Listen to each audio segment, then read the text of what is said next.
selamat pagi, selamat siang, selamat sore, dan selamat malam buat kalian lagi nonton.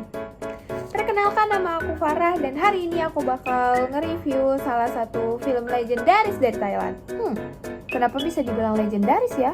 Jadi film ini tuh udah nemenin para pecinta film lebih dari 1 dekade. Dan namanya tuh nggak pernah mati di kalangan pecinta film, terutama film Thailand.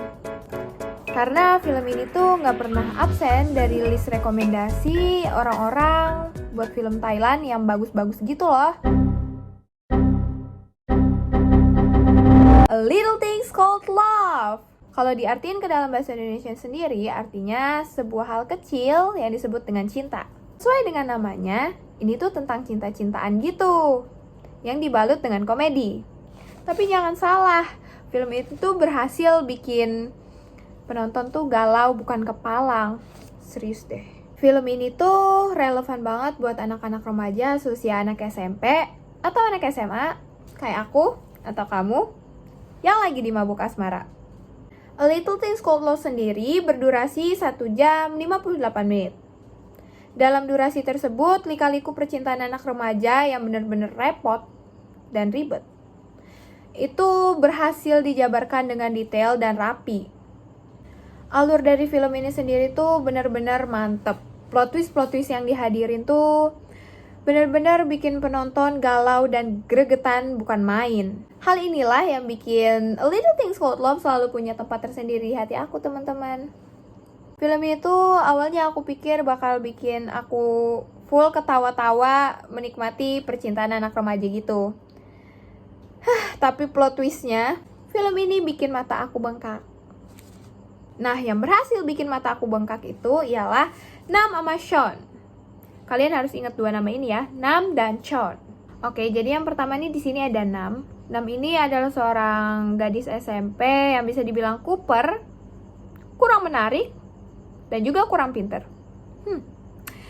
Yang naksir sama Sean, kakak kelasnya yang ada di tingkat SMA, yang populer abis, ganteng abis, pokoknya perfect. Bahkan dia tuh bener-bener terkenal dan populer sampai ke sekolahnya Nam yang notabene-nya masih SMP. Namun walau Sean tuh populer abis, dia tuh tetap ramah tamah ke orang lain, yang bikin Nam naksir berat sama Sean. Lihat aja kelakuan Nam yang satu ini. Dia bahkan bohong sama gurunya buat izin ke WC di tengah jam pelajaran cuman buat ngelewatin kelasnya Sean. Saking naksir beratnya dia sama Sean. Awalnya sih, Nam ini naksir sama Sean secara diem-diem. Biasalah anak SMP. Tapi berkat bantuan temen-temennya, Nam mulai berani buat PDKT ke Sean secara terang-terangan. Nam mulai merubah penampilannya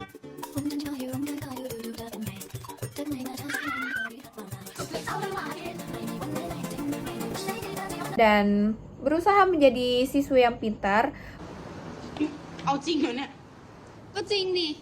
buat ngejar perhatiannya si Sean. Tapi tanggapan Sean ke Nam itu bisa dibilang biasa-biasa aja karena emang Sean itu ramah kepada semua orang.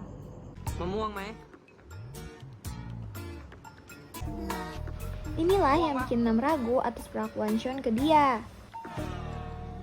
Bahkan setelah Nam berubah 180 derajat, sikap Sean tuh masih sama-sama aja. Nah, di sini nih yang udah mulai menarik. Karena dari saat ini penonton udah mulai dikasih petunjuk-petunjuk bahwa Sean itu sebenarnya juga naksir sama Nam. Penonton sendiri tuh dikasih gambaran tentang perasaan Sean tuh dari yang bener-bener buram semakin jelas, tapi semakin jelas tuh tantangannya juga semakin naik nih. Itu yang bikin greget. Salah satunya tuh ada di scene ini. Nah, iya banget, di sini nih tuh pembahasan Sean udah mulai merambat tentang perasaan dia ke Nam. Tapi temannya Sean yang juga naksir sama Nam datang dan akhirnya menginterupsi perkataannya si Sean.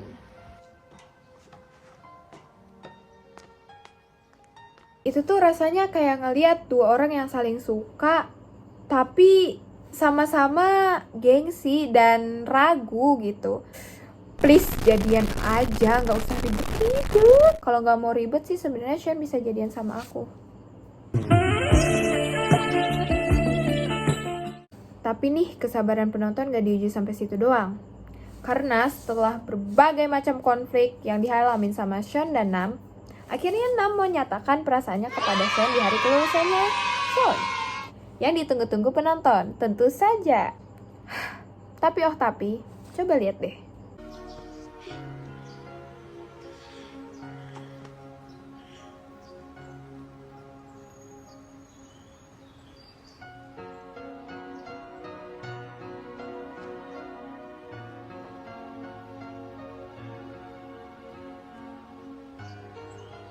ปิ่น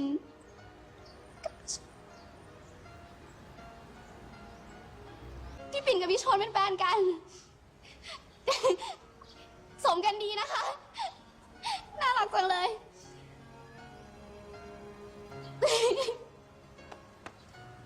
มีความสุขมากนะคะ Iya, betul sekali bahwasannya Sean udah punya pacar. Dan mereka baru jadian. Alias, Nam dan Sean harus kandas karena Sean harus melanjutkan pendidikannya ke Bangkok, sedangkan Nam harus melanjutkan pendidikannya ke Amerika. Tapi seperti yang udah aku sebutin sebelumnya bahwa film ini tuh banyak banget plot twistnya. Kalian harus ngikutin alurnya sedetail-detailnya biar nggak ketinggalan kalau ada plot twist yang bener-bener tuh dadakan. Jadi sebelum Sean pergi ke Bangkok, dia naruh sebuah scrapbook di depan rumahnya Nam yang isinya tuh bakal bikin penonton kaget sih. Tapi selain kaget, juga penuh air mata. Per scrapbookan ini adalah plot twist terbesar dalam film ini. A Little Things Called Love nih bener-bener berhasil memotret gimana perasaan jatuh cintanya anak remaja. Contohnya adalah menghayal sebelum tidur. Yang bikin para penonton ikut gregetan terbawa suasana. Berbagai macam plot twist yang disajikan juga berhasil membuat para penonton jadi semakin penasaran buat menebak-nebak akhir dari cerita Nam dan Sean ini. Apakah sad ending atau happy ending? Walau pastinya sih para penonton pengen akhir dari ceritanya Sean dan Nam berakhir dengan bahagia. Itu aja yang bisa aku sampaikan. Semoga review tentang Little Things Called Love ini bisa membantu dan menghibur kalian. Terima kasih juga udah dengerin aku sampai akhir. Sampai jumpa lagi.